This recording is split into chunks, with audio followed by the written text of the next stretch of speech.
Hello and welcome. My name is Emily Lindberg. Our webinar today is focused on how to increase the environmental capital of your library by becoming a sustainability leader. The objective of this webinar is to get you thinking about how climate change will affect your library. As library staff members, you have the power to increase the environmental capital at your library and in your community. And this webinar will give you tangible ideas on how to get started.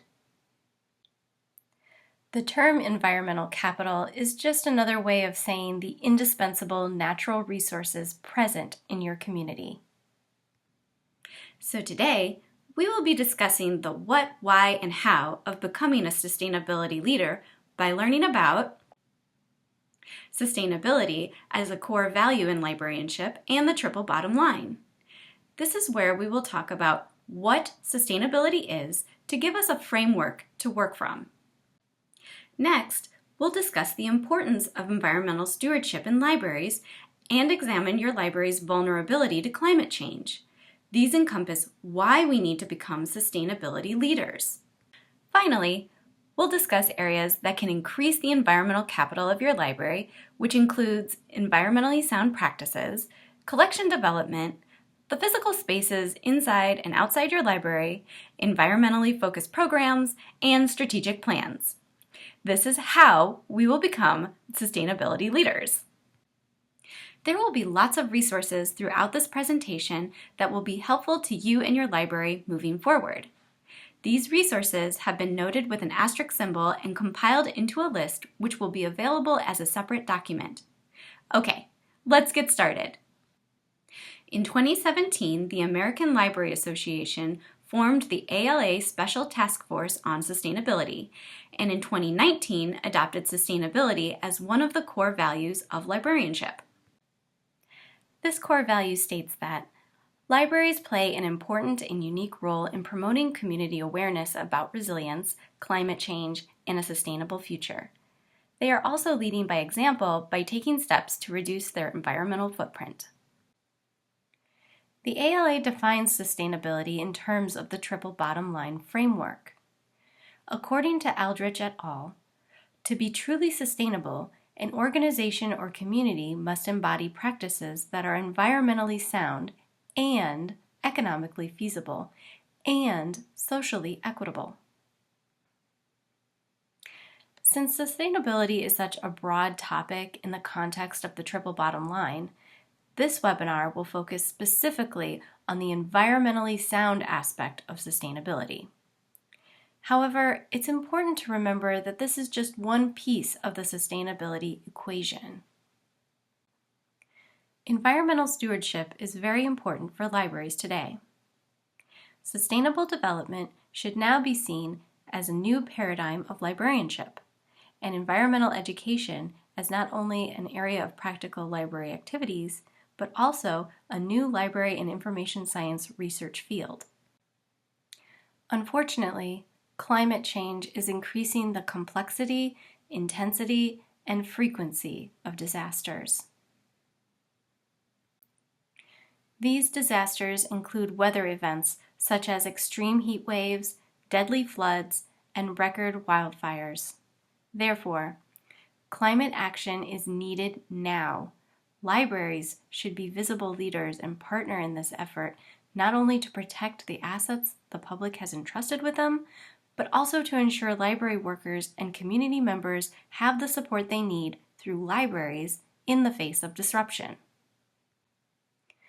Let's take a moment now to think about how your library might be vulnerable to the effects of climate change.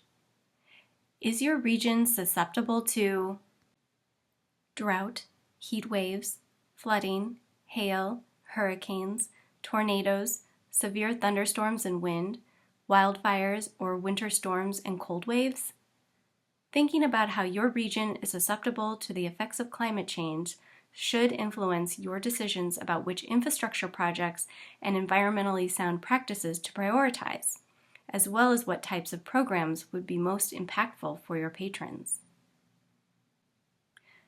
To be resilient, your library should be able to survive and thrive after a disaster, and if your library is intended to serve as a community gathering space during extreme weather, it should have backup power. Now let's talk about some of the actions you can take to increase the environmental capital of your library. Hopefully, your library is already doing some of the more typical environmentally friendly practices, such as the ones mentioned here. Let's take a look at some other specific actions, big and small, that you can take to increase the environmental capital of your library. Let's start by examining some environmentally sound practices your library can incorporate, like adding signage to remind staff to turn off lights when leaving non-public spaces. This is one small action you can take. Also, implementing a waste audit to use as a starting point for measuring the library's waste and possible reductions. You can offer flexible working hours so staff can avoid road congestion or accommodate staff that use public transportation. Also, you can allow staff to attend meetings in person or remotely. This is really helpful in situations where staff would need to travel to the library just to attend a short meeting. You can offer staff incentives for using active transportation and maintain a staff carpooling roster. You can create a green team to investigate, implement, and monitor sustainability measures. The next time you replace a library vehicle, consider getting an electric one and installing electric vehicle charging stations on library property. Also, make sure you have ample bicycle parking with a bicycle repair station for public use. You can even evaluate the environmental impact of the swag your library gives away for things like the summer reading program. To help with this, the ALA published a Sustainability Swag Self-Evaluation for Library Workers guide. Now let's shift our focus on how collection development can increase the environmental capital of your library. We already know that collection development is the process of purposefully determining which resources to include in the library's collection. Libraries should use policy and action statements to explicitly identify climate change and environmental issues as objective facts in order to combat misinformation. Therefore, a library that embraces its role as an advocate for environmental sustainability should have a collection management plan that identifies climate literacy and environmental sustainability topics for collection. This can be achieved by actively seeking out climate-related topics in print and electronic format and prioritizing these for collection. Also, consider establishing non-traditional collections to mitigate the need for individuals to purchase items that they will only use for a short or limited time. This could include things like tabletop games, Lego sets, musical instruments, tools, or even carpet cleaning machines. Some libraries even have a collection of bikes that can be checked out. At the very least, consider keeping some bike locks on hand for patrons who forget theirs. Now let's talk about where all these collections will live. Being mindful of our buildings and spaces is one of the major contributions libraries can make in the green movement and will help move us towards increasing our environmental capital. Although new buildings can be more efficient in terms of operational energy, it's important to remember that reusing an existing building emits much less CO2 than constructing a new one.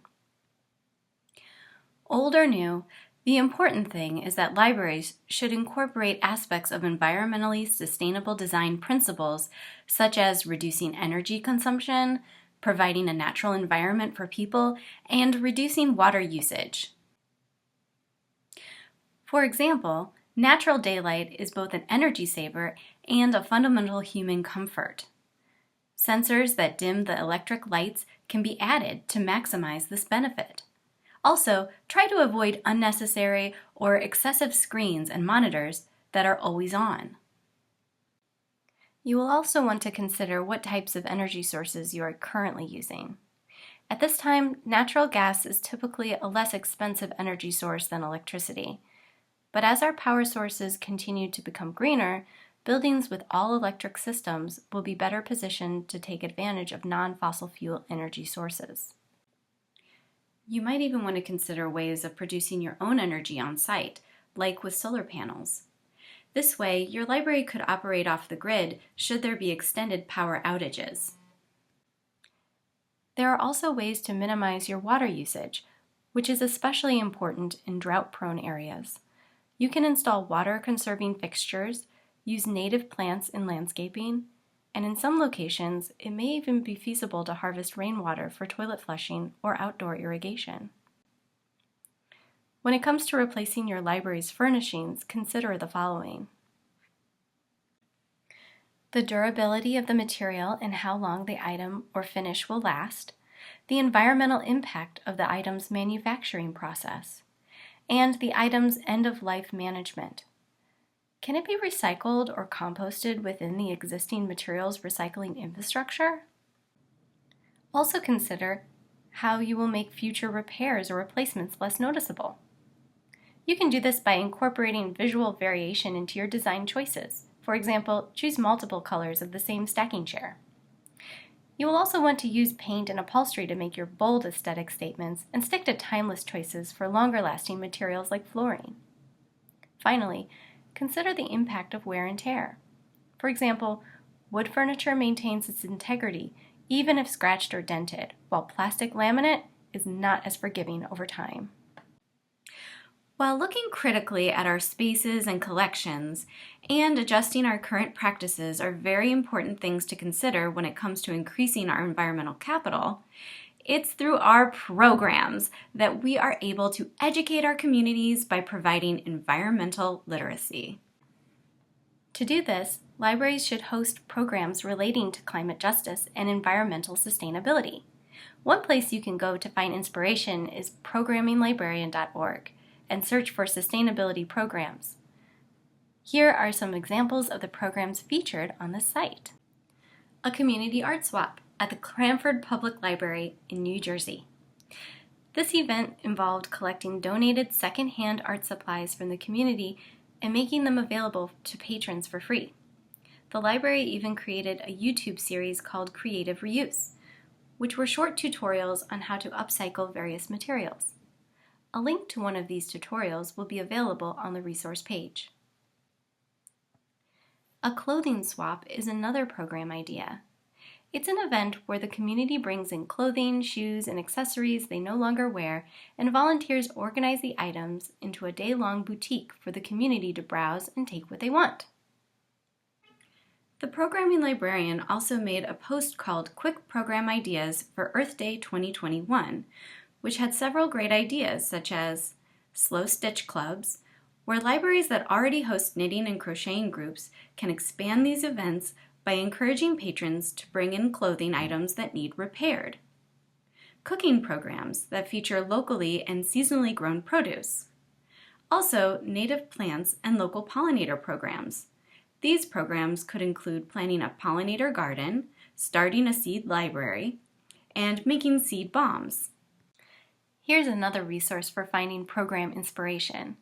In 2020, the ALA published a sustainability programming guide for libraries as a response to the changing needs of communities because of climate change.